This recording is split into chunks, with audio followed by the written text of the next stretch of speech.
and welcome back. Today we are showing off another one-day Zodiac challenge build. This challenge was put forth by the Saber Museum out of Singapore, and the goal is to build 12 lightsabers in one day, 24 hours for each build. This one is the Gemini, and it is actually a saber staff.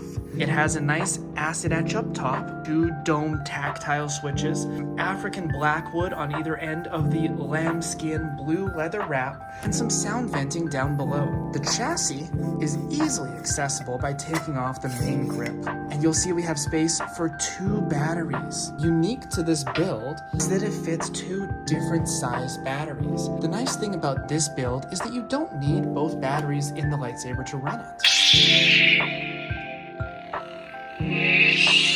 We have, of course, twist on and twist off.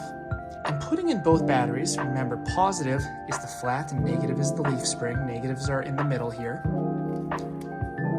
Putting in both batteries combines our milliamps, which means we have a total of 3120 plus 5000 for a grand total of 8120 milliamps. The runtime on this is insane. Now, it is important to note that you must be careful putting on the bottom sleeve. You don't want to short out the pins as you can damage the connector. Carefully line it up on one end and then slide it over top. It is a nice, snug fit with the batteries, so feel free to swing this around, smack it a little bit. It is built very sturdy and robust, and as you can see, hexagons line up perfectly with each other. This grip piece was actually made from one piece of hexagonal aluminum and then machined down to size. Difficult and expensive, but beautiful look.